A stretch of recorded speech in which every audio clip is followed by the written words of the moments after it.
오늘은 11절 말씀을 중심으로 해서 하나님의 때를 신뢰합시다, 이런 제목으로 함께 하나님의 말씀을 나누도록 하겠습니다.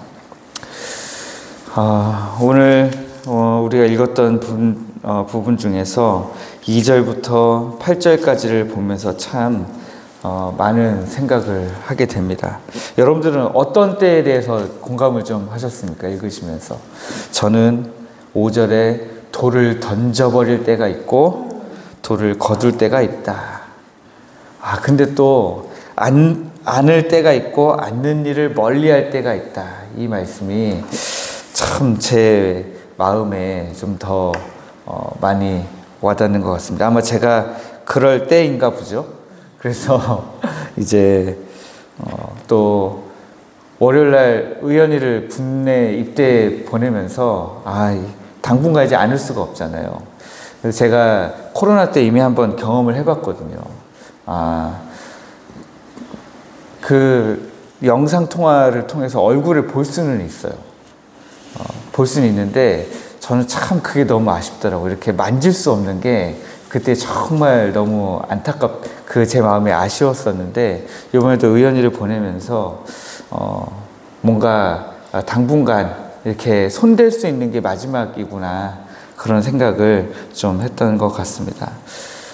의연이 군대 간 얘기를 제가 안 했는데, 의연이가 내내 괜찮았거든요. 저도 괜찮고 다 괜찮았는데, 마지막에 이제 그 군대, 저는 전혀 그런 게 없었는데, 요즘에는 이렇게 그 마지막 입영 전에 가수도 불러서 막 노래도 부르고 막 이렇게 행사를 하더라고요.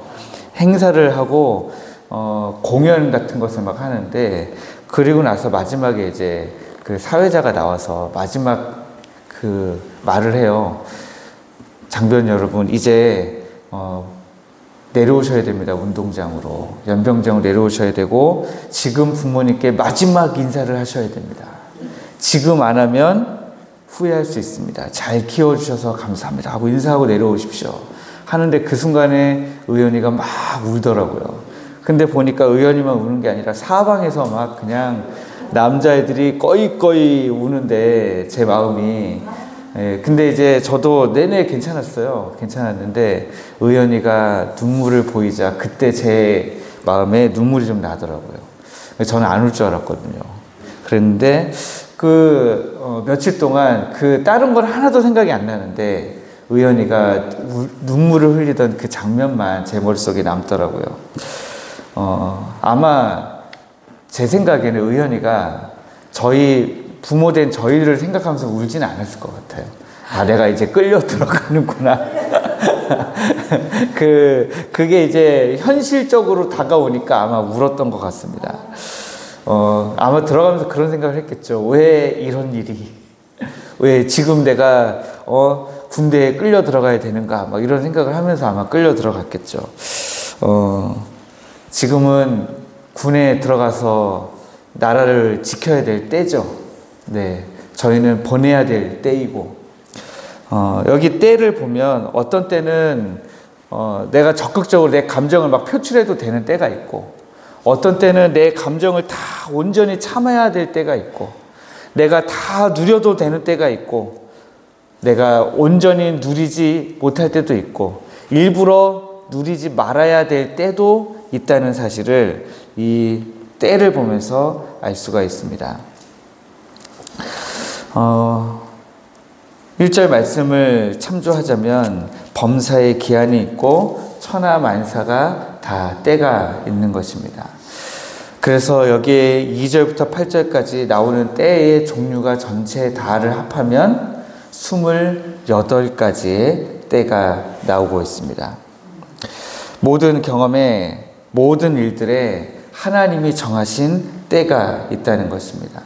기쁜 일도 슬픈 일도, 성공도 실패도 모두 하나님의 계획 안에 있는 때인 것입니다. 이런 때를 다 지나서 11절 말씀을 보시면 하나님이 모든 것을 지으시되 때를 따라 아름답게 하셨다, 그렇게 기록하고 있습니다. 모든 이런 때가 있는데 어떤 때는 참 즐겁고 행복하지만 어떤 때는 마음이 너무 괴롭고 힘들 때가 있잖아요. 너무 고통스러울 때가 있잖아요. 그런데 그 때가 내가 고통스럽고 괴롭고 힘들었던 그 때가 아름다워질 수가 있습니까? 아름다워지기 힘들잖아요. 어제 내가 경험했던 그 힘듦이 아름답다고 느껴지면 오늘 또 경험하고 싶진 않잖아요. 예. 그 때가 아름답기가 참 힘들단 말이에요. 제가 의원이 군대 들여보내면서 다시 나에게 만약에 행군을 한 번 더 할래, 화생방 훈련을 한 번 더 할래 하고 묻는다면 화생방 훈련은 잠깐일지라도 나는 행군을 한 번 더 하겠다 이렇게 얘기했습니다. 화생방 훈련을 하는 때는 아름다운 기억으로 남을 수가 없는 때인 거죠. 네. 그 안에 들어가서 눈과 코가 다 맵고 눈물, 콧물, 이 얼굴에 있는 모든 물을 쏟아냈던 그 경험은 다시 하고 싶지 않은 경험이죠. 그러나 그때가 다시 하고 싶지 않은 경험일지라도 그때가 아름다워질 수 있는 이유는 뭡니까? 그때가 의미 있어지면 아름다워지는 거죠. 의미가 있어지면. 그 모든 때에 의미를 주시는 분이 바로 하나님이시다라고 하는 거예요. 그 모든 때를 아름답게 만드실 수 있는 분이 바로 하나님이시다라고 하는 거죠. 우리는 그 때를 아름답게 만들 수 없어요. 그 시간이 아무리 지나도 그때가 그냥 단순히 아름답게 느껴지지는 않습니다.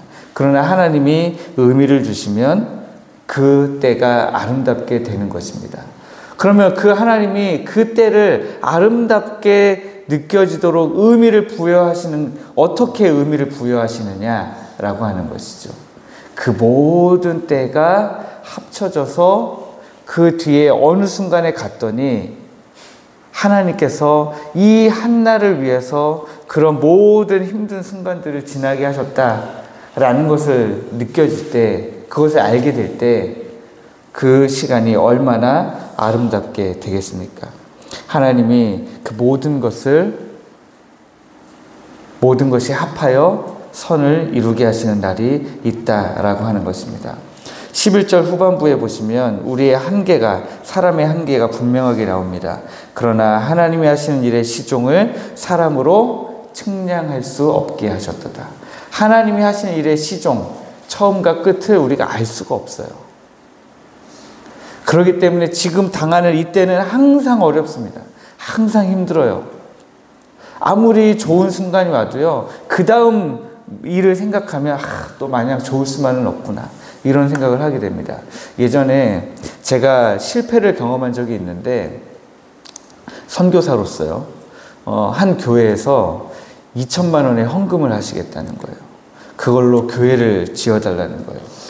생각해보면 교회를 짓기는 너무 적은 돈인데 또 그렇다고 2천만 원이 적은 돈이 아니니까 기도도 안 하고 냅다 받았어요.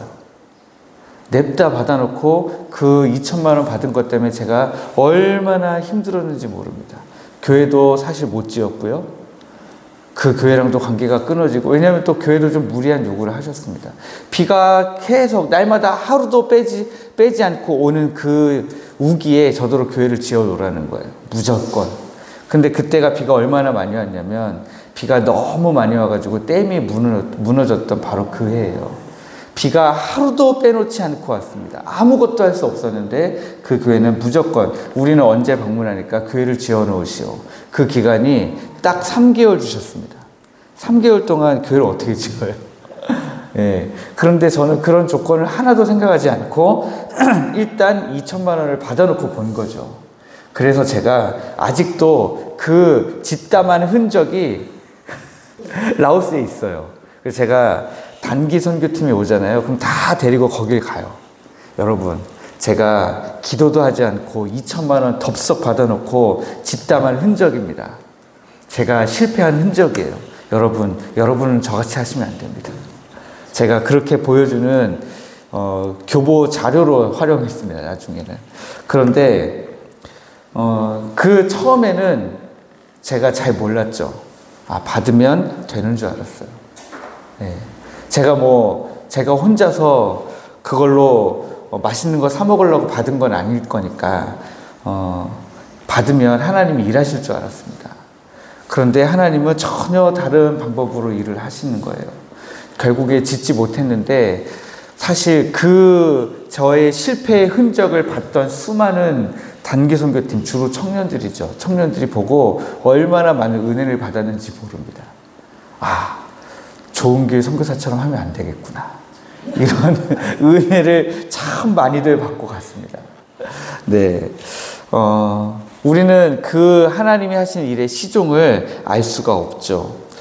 그럼에도 불구하고 중요한 것은 우리가 측량할 수 없고 이해할 수 없다고 해서 하나님이 일하지 않으시는 것이 아니라는 사실입니다. 우리가 측량할 수 없고 이해할 수 없어도 우리 하나님은 일하고 계십니다. 그래서 오늘 이 뒤에 말씀을 통해서 우리가 짧게 세 가지를 여러분들에게 말씀드리고 싶습니다. 첫 번째는 하나님의 계획을 믿어야 됩니다. 하나님이 일하고 계시다라고 하는, 하나님이 하나님의 시간표에 맞춰서 일하고 계시다라는 사실을 굳게 믿으시기를 주님의 이름으로 축복합니다. 두 번째는 12절 13절 말씀처럼 오늘 주어진 때를 감사하면서 살아야 됩니다. 사람들이 사는 동안에 기뻐하며 선을 행하는 것보다 더 나은 것이 없는데 13절 말씀을 보니까 사람마다 먹고 마시는 것과 수고함으로 낙을 누리는 그것이 뭐예요? 하나님의 선물이기 때문에 그 하나님의 선물 같은 그 모든 시간이 혹 힘들지라도 괴로울지라도 즐겁고 행복할 때 그 모든 때가 혼재해 있을 텐데 그 모든 때가 하나님이 주신 선물로서의 소중한 시간인 줄 알고 하나님 앞에 감사하면서 살아가시기를 주님의 이름으로 축복합니다.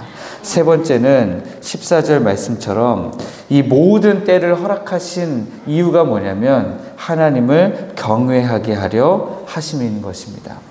그러므로 하나님을 늘 경외하는 삶을 사시는 여러분들 되시기를 주님의 이름으로 축복합니다. 경외하며 산다는 것, 하나님을 경외하며 산다는 것은 조금만 더 쉽게 표현하면 하나님 앞에서 겸손한 마음으로 살아간다 하는 것입니다. 여러분, 지금 혹시 답답한 기다림 가운데 계십니까? 이해할 수 없는 고난 가운데 계십니까? 그런 때에 있을지라도 우리 하나님의 계획을 믿으시고 하나님 앞에서 감사하시면서 이 모든 때에 겸손한 마음으로 살아가시기를 주님의 이름으로 축복합니다.